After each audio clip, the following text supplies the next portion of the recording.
Jonás y el gran pez. Un viaje de desobediencia y redención.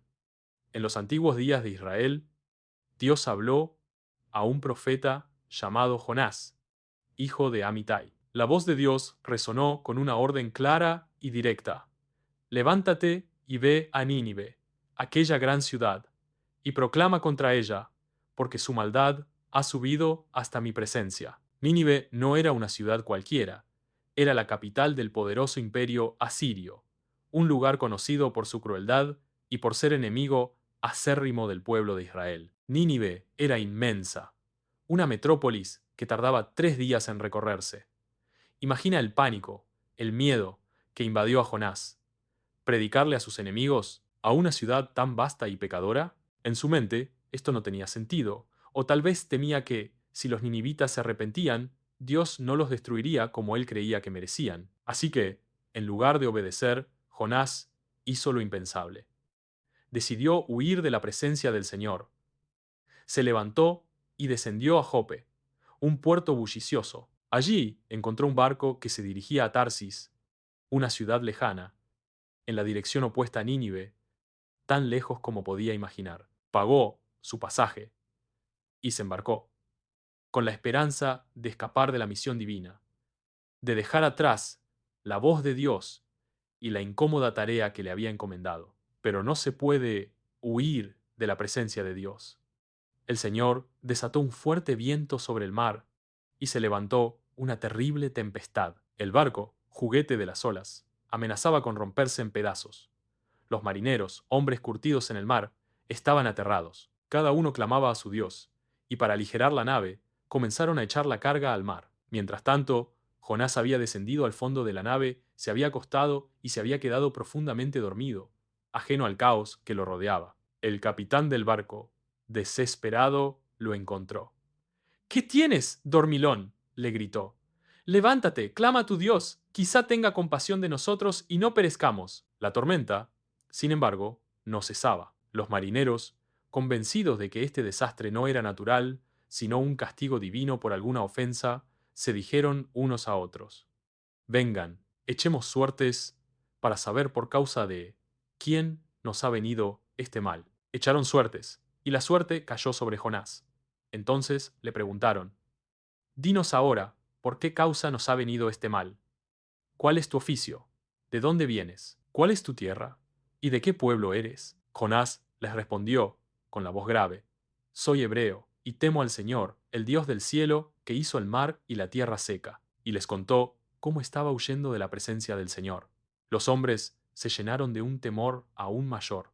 ¿Qué es esto que has hecho? Le reclamaron, sabiendo ahora que huía de su Dios. La tempestad arreciaba cada vez más. Entonces le preguntaron: ¿Qué haremos contigo para que el mar se nos calme? Jonás, con una dolorosa resignación, les dijo: Tómenme y échenme al mar. Así el mar se les calmará, porque sé que por mi causa les ha sobrevenido esta gran tempestad. Los marineros, a pesar de su miedo, no querían arrojarlo al mar. Intentaron, con todas sus fuerzas, remar de vuelta a tierra, pero no pudieron, porque la tempestad arreciaba cada vez más contra ellos. Finalmente, clamaron al Señor: Oh Señor, te rogamos, no perezcamos por la vida de este hombre, ni pongas sobre nosotros sangre inocente, porque tú, oh Señor, has hecho como has querido. Y así tomaron a Jonás y lo arrojaron al mar. Inmediatamente la furia del mar cesó. Los hombres se llenaron de un gran temor hacia el Señor, y ofrecieron sacrificio al Señor e hicieron votos. Pero el Señor había preparado un gran pez para que se tragara a Jonás. Y Jonás estuvo en el vientre del pez 3 días y 3 noches. Dentro de la oscuridad y la estrechez del vientre del monstruo marino, Jonás clamó al Señor su Dios desde las profundidades de su angustia. En su oración, Jonás reconoció su desobediencia. Clamé de mi angustia al Señor, y él me respondió. Desde el seno del Seol grité, y tú oíste mi voz. Me echaste a lo profundo, en el corazón de los mares, y la corriente me rodeó. Todas tus olas y tus rompientes pasaron sobre mí. Entonces dije: Expulsado, soy de tu vista. Sin embargo, volveré a mirar hacia tu santo templo. Las aguas me rodearon hasta el alma. El abismo me envolvió. Las algas se enredaron en mi cabeza, descendí a las raíces de los montes. La tierra con sus cerrojos me encerró para siempre. Pero tú levantaste mi vida del foso, oh Señor, Dios mío. Jonás continuó su oración de arrepentimiento y gratitud. Cuando mi alma desfallecía dentro de mí, me acordé del Señor. Y mi oración llegó hasta ti, a tu santo templo. Los que se apegan a vanidades ilusorias abandonan su propia misericordia. Mas yo, con voz de acción de gracias, te ofreceré sacrificios. Cumpliré lo que he prometido. La salvación es del Señor. Y el Señor habló al pez, y éste vomitó a Jonás en tierra seca. Con una segunda oportunidad de vida, la palabra del Señor vino a Jonás por segunda vez, con la misma orden que antes. Levántate y ve a Nínive, aquella gran ciudad, y proclama en ella el mensaje que yo te diré. Esta vez, Jonás obedeció. Se levantó y fue a Nínive, conforme a la palabra del Señor.